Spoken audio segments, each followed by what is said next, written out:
بعض شیعہ جو ہے وہ کعبے کی دیواروں کے ساتھ کھڑے ہو کے ماتم کرتے ہیں۔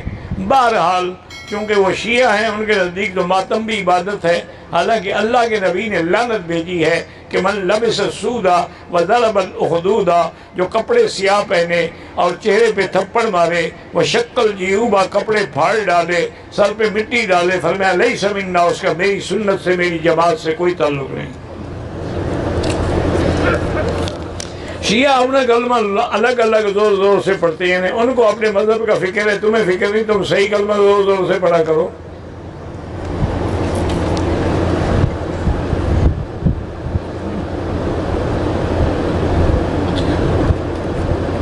بہرحال اگر شیعہ کافر ہے تو نکاح خود بخود ہی ختم ہو گیا، کیونکہ شیعہ کی کئی قسمیں ہیں نا، یہ نہیں پتا کون ہے، دفع کرو، چھوڑو، خامخواہ اس کو تم آپ اہمیت دے رہے ہو۔ ایسے لاکھوں لوگ پیدا ہوئے، کافر بھی تو ہے نا دنیا میں، یہودی ہیں، سکھ ہیں، ہندو ہیں، تو اور صحابہ کے دشمن ہوں گے تو کیا فرق پڑے گا؟ شہید زندہ ہوتے ہیں اور زندہ کا ماتم کیوں کرتے ہیں؟ مجھے تو آج تک مسلمانوں کی پالیسی سمجھ میں نہیں آئی۔ ہم ماتم کریں تو کہتے ہیں زندہ ہیں، ہم مدد مانگے تو کہتے ہیں مردہ۔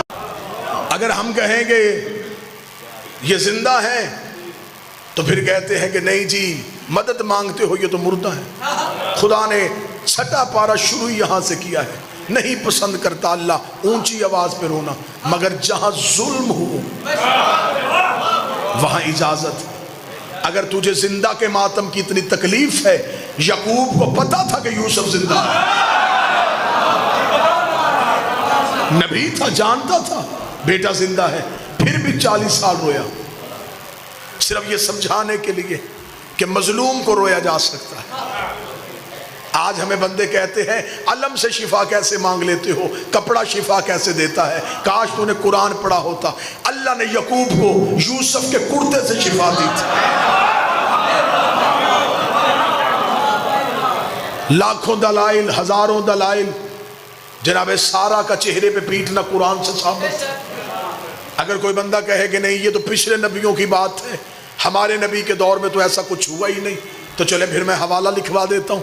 حوالہ لکھ لیجئے، مدارج النبوہ، شاہ عبدالحق محدث دہلوی کی کتاب ہے، مذہب اہل سنت کی معتبر کتاب ہے۔ اس میں لکھا ہے جب جنگ احد میں رسول کے چچا حمزہ شہید ہو گئے اور احد کے شہداء کا ماتم مدینے میں ہو رہا تھا، اب جو لفظ بالکل لکھے ہیں میں وہ لفظ پڑھوں گا تاکہ کل کو کوئی ویڈیو کیمرے میں میری ویڈیو لے کے کتاب کے ساتھ ٹیلی کرے تو وہ یہ نہ کہے یہاں لفظ اور تھے، ممبر سے اور بیان کیے گئے۔ میں وہی لفظ پڑھتا ہوں جو شاہ عبدالحق محدث دہلوی لکھا ہے۔ انہوں نے کہا جب رسول مدینہ پہنچے تو پورا مدینہ ماتم کدا تھا۔ ماتم کدا کہتے ہیں ماتم کرنے والی جگہ، یا میں اس کا آسان لفظ کروں امام بارگاہ، پورا مدینہ ماتم کدا تھا۔ رسول نے صحابہ سے پوچھا یہ کس کا ماتم ہو رہا ہے؟ تو صحابہ نے کہا یا رسول اللہ یہ احد کے شہداء کے ورثہ اپنے شہداء کے لیے ماتم کر رہے ہیں۔ رسول نے ٹھنڈی آہ بھر کے، یہ محدث دہلوی کا لفظ، ٹھنڈی آہ بھر کے کہا ہائے میرے چچا حمزہ پہ ماتم کرنے والا کوئی نہیں۔ یہ کہہ کے رسول گھر گئے، انصار اپنے اپنے گھروں میں گئے، اپنی اپنی عورتوں کو بلایا، بچوں کو اکٹھا کیا اور رسول کے دروازے پہ لے کے آئے۔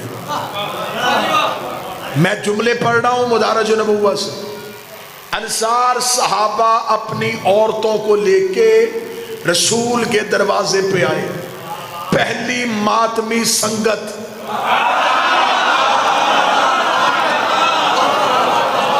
صحابہ کے گھروں سے نکلی، رسول کے دروازے پہ آکے صحابہ کی عورتوں نے اونچی آواز سے رسول کے چچا حمزہ پہ آہو فریاد کرنا شروع کی۔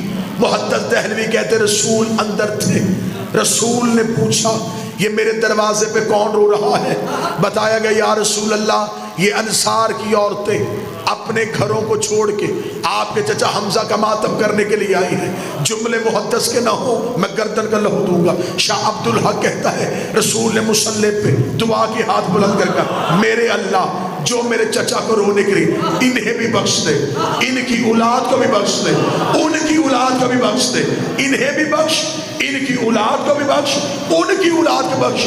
ہر عبادت ایک نسل بچاتی ہے، حسین کا ماتم 3 نسلیں بخشوا دیتا۔ سنی کتاب سے دلیل، ایک اور دلیل سن لو جلدی جلدی۔ اب ایسے کرنی کو خبر ہے نبی زندہ ہے، صرف نبی کا دانت زخمی ہوا ہے، ٹوٹا نہیں۔ آج کے بعد نہ کہنا نبی کا دانت ٹوٹا، ٹوٹنا عیب ہے، رسول بے عیب۔ دانت ٹوٹ جاتا چہرے میں نقص آ جاتا، جہاں نقص ہو وہ کامل نہیں ہوگا۔ دندان مبارک زخمی ہوا، اب ایس کو خبر پہنچی، رہتا وہ کرن میں تھا، دیکھا پیغمبر کو تھا نہیں، پتھر اٹھایا، پہلا زخمی کیا، ذہن میں آیا کہ شاید نبی کا یہ نہ ہو، پھر دوسرا، پھر ذہن میں شاید یہ بھی نہ ہو، پھر تیسرا، سارے کے سارے توڑے، لہو منہ سے نکل رہا ہے۔ نبی بیٹھے ہیں مدینے میں، یکدم نبی کے جسم میں جھرجھری آئی۔ صحابہ نے کہا یا رسول اللہ کیا؟ رسول نے دیکھا میرے صحابیوں، مجھے جنت کی خوشبو تمہارے گھروں سے نہیں کرن سے آ رہی ہے، مجھے جنت کی خوشبو کرن سے آ رہی ہے۔ صحابہ نے کہا یا رسول اللہ وہاں کون رہتا ہے؟ فرمایا اگر تم میں سے کوئی کرن جائے، وہاں میرا ایک عاشق ہے، اس کا نام اویس ہے، اسے میرا سلام کہنا۔ میں بات سمجھا ہی نہیں سکا، محمد وہ ہے جسے اللہ سلام کر رہا ہے، نبی وہ ہے جو اپنے عاشق اور اپنے ماتمی کو سلام کر رہا ہے۔ نبی نے کسی صحابی سے نہیں کہا کہ جلدی جاؤ تیز رفتار گھوڑا لے کے جاؤ اویس کو گرفتار کرو، گرفتار کر کے لاؤ، میں زندہ تھا۔ اس نے زندہ کی یاد میں ماتم کیوں کیا؟ نبی نے کہا اسے جا کے خوشخبری دو کہ تمہیں نبی سلام کہہ رہا ہے۔ چل نبی نے تو محبت میں کہہ دیا تھا، خدا ہی کہہ دیتا کہ جسم میرا تھا، میں نے تجھے امانت دی، تو نے اسے زخمی کیوں کیا؟ خدا نے بھی لاڈ کی انتہا کر دی، خدا نے بھی جنت سے کیلا فرش پہ بھیج دیا کہ اب منہ میں دانت نہیں ہے، غذا نرم چاہیے، چبا نہیں سکتا، جنت سے کیلا، اویس کی محبت میں آیا۔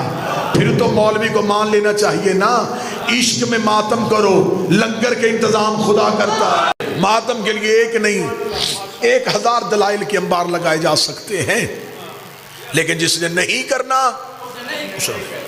ماتم رسم نہیں، ماتم عشق۔ تیرا دل تڑپے کہ 2 ہاتھ سینے پہ مار، اسے ماتم کہتے ہیں۔